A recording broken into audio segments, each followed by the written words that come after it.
웃음이 이긴다라는 제목으로 같이 은혜 나누기를 소망합니다.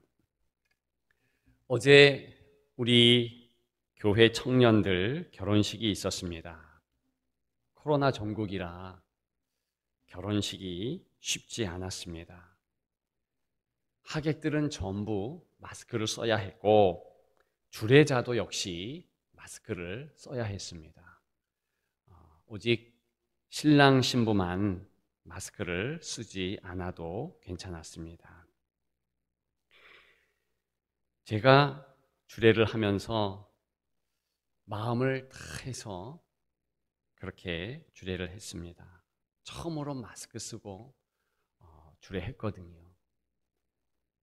침 튈 이유도 없고 또 한편으로 생각해 보면 신랑 신부가 불쌍하기도 해서 정말 성의를 다해서 설교하며 축복했습니다.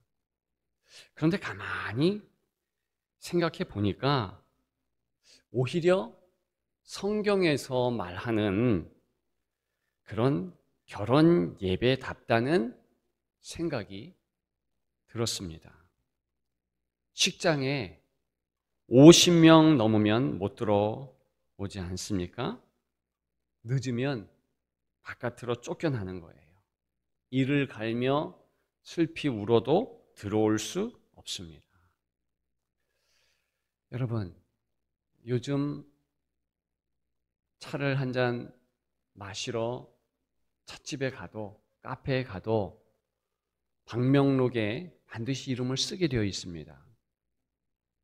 요 며칠 전에 그냥 테이크아웃 하기 위해서 카페에 커피 사러 잠깐 들렸는데 방명록을 쓰게 했습니다. 언짢았지요? 그러나 그거 쓰면서 제가 잊고 살았던 내용이 생각났습니다. 우리 하나님께서는 저의 모든 행위를 낱낱이 기록하고 계신다는 사실입니다. 여러분, 어쨌든 결혼식에도 우리가 생각지 못했던 성경다운 결혼식 생각하게 되었다는 거죠. 정말 정숙했습니다. 결혼식에 점심 뷔페도 없지 않습니까? 오직 결혼식의 주인공은 신랑 신부요. 선포되는 말씀이 그대로 신랑 신부에게 새겨지는 것을 느꼈어요. 하객들도 오직 신랑 신부에게만 집중하는 것을 알게 되었습니다. 여러분, 제가 그래서 오히려 결혼식은 이 코로나 전국에 해야 되지 않을까 그런 생각을 갖게 되었습니다. 여러분, 결혼을 앞둔 신랑 신부가 얼마나 생각할 것도 많고 준비할 것도 많겠습니까? 우리는 어떻습니까? 우리는 내일을 위해서 오늘 준비할 그런 내용을 정말 준비하고 있습니까?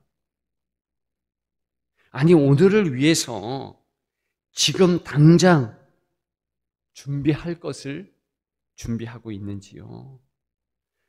여러분, 저와 여러분들이 준비할 것, 지금 준비할 것, 단 한 가지만 말해보라. 그렇게 질문 받으면 어떻게 대답하겠습니까? 여러분들은 무엇을 준비해야 된다고 생각하십니까? 오늘 본문은 단연 웃음이라 교훈합니다. 웃음이라는 거죠. 전에 제가 그런 말씀을 드렸습니다. 예배 드리기 전에 어떤 예배 준비를 해야 되는가? 웃음이라고 말씀드렸어요. 웃을 준비하는 것이 예배 준비다. 왜요? 예배는 작은 부활절입니다. 주일은 작은 부활절의 연속이죠. 그래서 예배를 우리가 주일날 드린다 하는 것은 축제를 의미합니다. 예수님께서 죄와 우리의 허물을 다 사하시고 드디어 부활하셨다. 그러한 축제의 의미가 있는 것입니다. 여러분, 비슷한 맥락이에요. 웃음이 예배가 진정한 예배 되도록 한다면, 그러면 이 웃음은 또한 인생도 진정한 인생, 하나님이 원하는 인생 되게 한다는 것입니다. 여러분, 이제 본문을 살펴봅시다. 왜 웃음인가? 왜 우리는 웃음을 주목해야 되는가? 첫째는 웃음은 약속이라는 것입니다. 웃음은 약속이다. 하나님은 웃음을 약속하셨습니다. 오늘 본문 1절에 보게 되면 말씀하신 대로가 2번 나옵니다. 여호와께서 말씀하신 대로 사라를 돌보셨고 여호와께서 말씀하신 대로 사라에게 행하셨으므로 그랬습니다. 2절에는 하나님이 말씀하신 시기가 되어 그랬습니다. 말씀하신 시기가 되었다. 3번 말씀하셨다 반복하고 있습니다. 반복은 성경에서 강조를 의미합니다. 중요한 내용이라는 것을 말하고 있는 것입니다. 무엇을 말씀하셨습니까? 아들을 낳고 그 아들을 통해서 웃게 하신다는 약속 아니겠습니까? 실제로 오늘 본문이 써 있는 창세기 21장 앞장들을 보게 되면 그런 내용들을 볼 수 있습니다. 창세기 17장에 아브라함은 하나님의 약속을 듣습니다. 그러나 믿지 않아요. 사실 믿을 수가 없었던 것이죠. 그래서 17장 17절에 보면 이 아브라함이 하나님이 말씀하신 것에 대해서 엎드려 웃었습니다. 마음속으로 이르되 100세 된 사람이 어찌 자식을 낳을까? 내 부인 사라는 90세니 어찌 출산할까? 이렇게 웃었다는 것입니다. 사실은 비웃은 것이지요. 18장에 보면 부인 사라도 똑같은 모습을 보였습니다. 12절에 사라가 속으로 웃고 내가 노쇠하였고 내 주인도 늙었으니 내가 무슨 즐거움이 있으리요. 비웃었다는 거예요. 선포된 하나님의 약속의 말씀을 그릇 생각했다는 것 아니겠습니까? 그런데 오늘 6절을 보십시오. 하나님이 웃게 하셨다 그랬습니다. 아브라함이 100세에 사라는 90세에 아들을 낳았다는 것입니다. 하나님이 그렇게 하셨다는 거죠. 그 아들의 이름이 이삭. 그 뜻은 웃음 아니겠습니까? 말 그대로 하나님이 웃게 하셨다는 거예요. 영적인 의미가 있지 않습니까? 성도는 이삭의 자녀입니다. 우리가 아브라함과 이삭과 야곱의 하나님 그렇게 부르지 않습니까? 하나님을 그런 식으로 호칭합니다. 이스라엘 사람들은 육적으로 그 아브라함, 이삭, 야곱의 자녀들이 맞지요. 그러나 영적으로 보게 되면 믿는 이들, 성도가 다름 아니라 바로 아브라함, 이삭, 야곱의 자녀들이라는 것입니다. 이삭의 자녀다. 무슨 의미가 있겠습니까? 그것은 오늘 본문에 한 아들을 통해서 웃을 것이다. 이 약속이 우리에게도 유효하다는 것 아니겠습니까? 정말 그렇습니다. 한 아들, 누구를 일컫습니까? 예수 그리스도이시지요.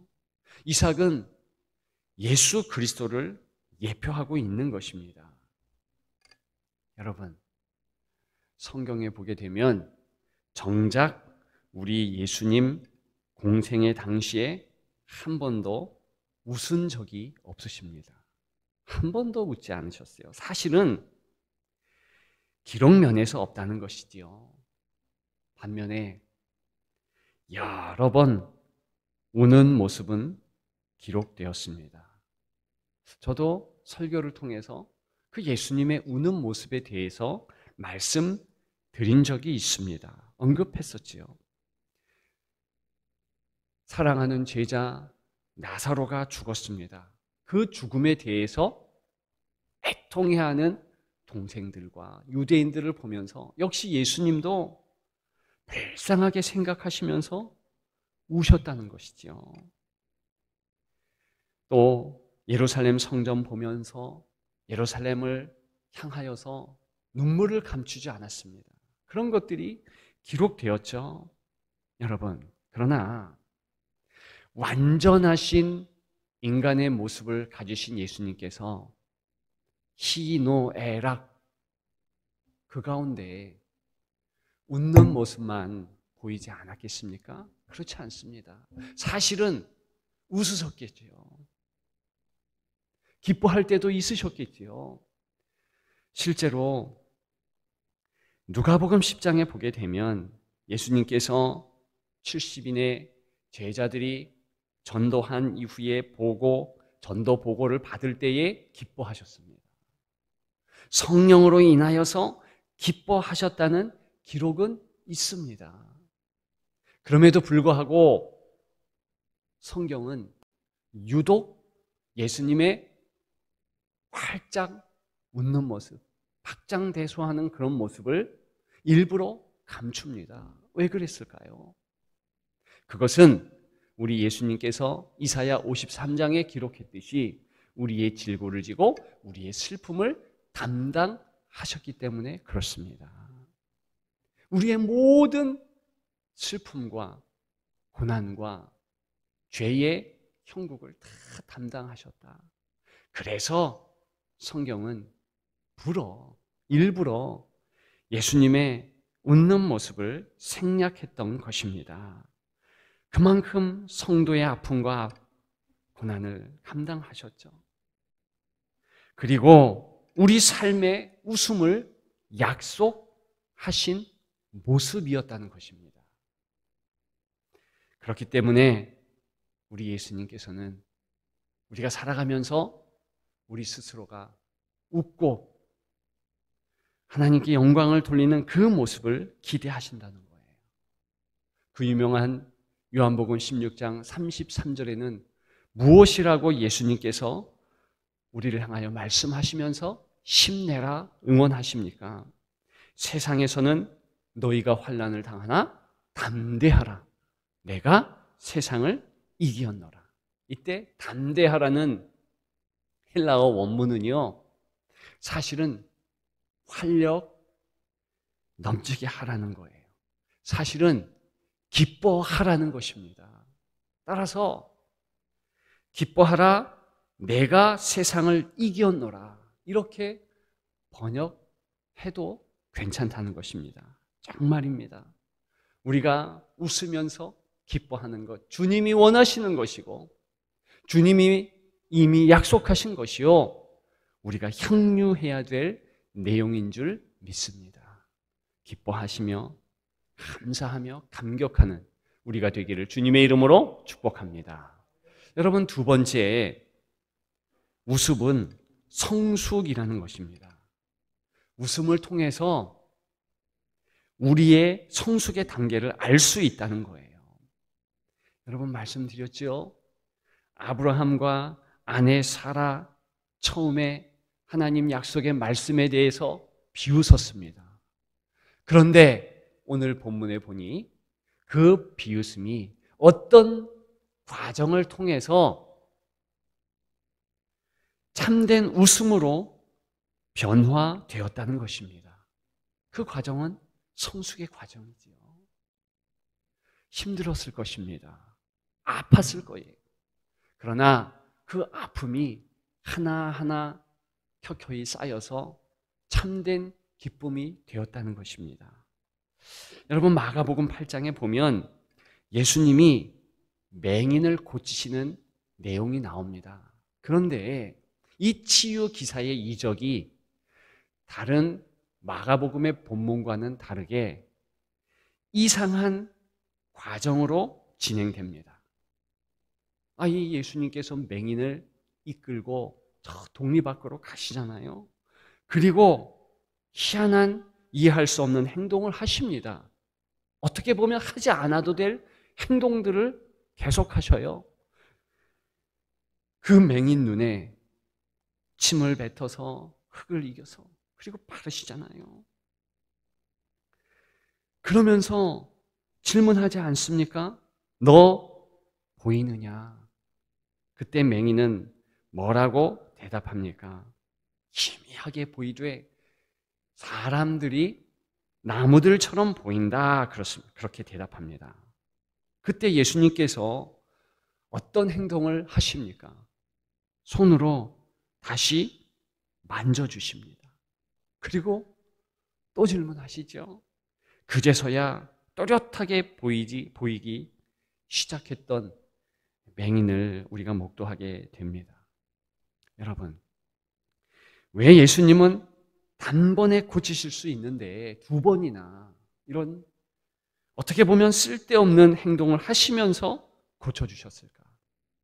다른 성경에는 그런 모습이 보이지 않습니다. 혈루병 여인 뒤에서 예수님 옷자락 살짝 만졌더니 단번에 고침을 받았습니다. 손 마른 자, 귀신 들린 자, 심지어는 죽은 나사로까지 고침받고 다시 일어나게 되었다는 것이지요. 왜 예수님은 능력 있으신데도 맹인을 두 번이나 또 대화하시면서 그렇게 고쳐주셨는가? 과정도 중요하다는 것을 단적으로 보여주신 것입니다. 오늘 본문식으로 말씀드리면 비웃음이 참된 웃음으로 변화되는 그 과정, 그 성숙의 과정도 중요하다는 그런 내용 아니겠습니까? 그 자체가 성숙 아닙니까? 여러분, 정말 그렇습니다. 성숙은 무엇입니까? 우리가 주의 인도하심 따라서 고난도 아픔도 인내하며 나아가면서 드디어 그 변화를 인식하는 거 아니겠어요? 우리 스스로가 인식하는 거, 오늘 본문에서 이 사라와 그리고 남편 아브라함이 참된 웃음을 짓게 하는, 야, 내가 비웃었는데 이제 이 아들 이삭을 통해서 정말 웃게 되었구나. 그런 깨달음, 얼마나 소중한 깨달음입니까? 여러분, 오늘 본문의 이 비웃음은 사실 믿지 않는다는 면에서 통곡, 슬픔, 맥을 같이 합니다. 갈릴리 바닷가에서 제자들을 생각해 보십시오. 예수님이 저 고물에서 잠을 청하고 계실 때 폭풍이 일었지 않습니까? 그때 풍랑 속에서 죽을 것 같으니까 예수님을 깹니다. 그리고 외치지요. 죽게 된 것을 돌아보지 않으십니까? 함께 계신 예수님이 가만 계셔도 살려주실 수 있다는 것을 믿지 않았다는 거지요. 그런데 그 어려운 과정에서 어쨌든 자기들의 괴로운 탄식, 고통, 아픔이 변화되는 것을 목도하지 않습니까? 여러분, 성경은 그것을 성숙이라 하는 거죠. 그 고난이 나쁘지 않다는 거예요. 여러분, 비웃음이든 눈물이든 고통이든 변한다면 괜찮은 거예요. 오늘 하나님의 약속의 말씀은 무엇입니까? 너희들의 아픔, 비웃음, 슬픔, 고통 반드시 변한다. 괜찮아진다. 주께서 인도하신다는 것이죠. 여러분, 우리 코로나의 전국도 똑같습니다. 이 슬픔 변하여 우리가 깨닫게 하시고 기쁨되게 하실 것이 있다는 것입니다. 그것을 깨닫고 나아가는 것이 성숙입니다. 시편 30편 11절 우리가 잘 아는 대로 이런 약속이 있어요. 주께서 나의 슬픔이 변하여 내게 춤이 되게 하시며 나의 베옷을 벗기고 기쁨으로 띠띠우셨나이다. 이사야 61장 3절 뭐라고 말씀하고 있습니까? 무릇 시온에서 슬퍼하는 자에게 화관을 주어 그 죄를 대신하여 기쁨의 기름으로 그 슬픔을 대신하게 하신다. 그대로 우리에게 될 줄 믿습니다. 여러분, 오늘 본문에서 왜 두 부부는 웃고 있습니까? 왜 기뻐하고 있느냐는 것입니다. 그 이유가 무엇입니까? 상황입니까? 아니면 하나님 때문입니까? 사라와 아브라함은 하나님 때문에 웃었다는 것이 오늘 본문의 내용입니다. 상황이 아니에요. 아들이 생긴 그 상황인가? 사실은 가만히 살펴보면 아니라는 것을 알 수 있습니다. 나중에 이 이삭도 모리아 산에서 아버지 아브라함은 바치지 않습니까? 가능한 것은 상황이 아니라 하나님이 기쁨이시라는 것을 깨달았다는 반증이지요. 그렇게 되는 저와 여러분들 되시기를 주님의 이름으로 축복합니다. 마지막 세 번째, 여러분, 웃음은 선택이라는 거예요. 웃음은 선택이다. 웃음은 선택의 문제라는 것입니다. 11절에 보게 되면 오늘 본문 11절입니다. 아브라함이 크게 근심하는 장면이 나오고 있습니다. 아브라함이 그의 아들로 말미암아 그 일이 매우 근심이 되었더니, 상황은 이렇습니다. 10절에 보게 되면 아내 사레가 이제 여종에게 낳은 아들 이스마엘을 쫓아내라는 거예요. 여종 하갈과 더불어서 이스마엘을 나가게 하라는 거예요. 여러분, 그래서 아브라함이 고민했다는 거예요. 그것도 심히 근심했다는 것이지요. 이 장면은 비단 한 가족의 복잡하고 일그러진 가족사를 말하는 것이 아닙니다. 물론 그런 부분도 일면이 있지요. 그러나 더 중요한 것은 영적인 내용, 영적인 부분을 터치하기 위해서 있는 본문이에요. 성경에서 이삭은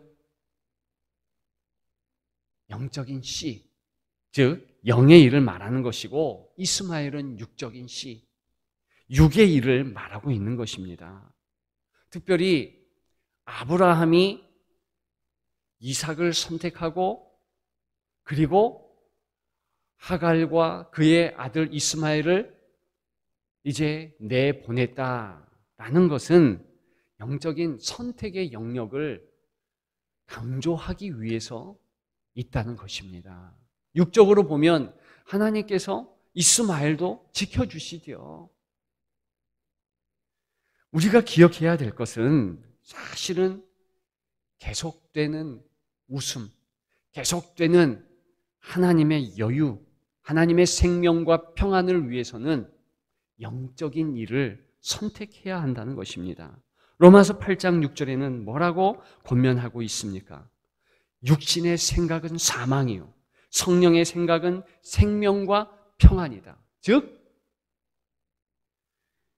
성령의 생각을 붙잡아라.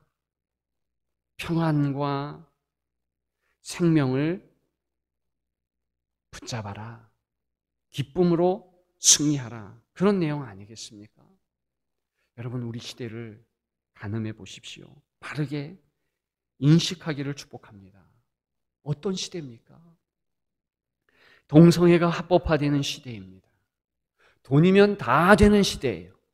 내 부모라 할지라도, 내 자녀라 할지라도, 내 배우자라 할지라도 돈 되면 해꾸지할 수 있어요.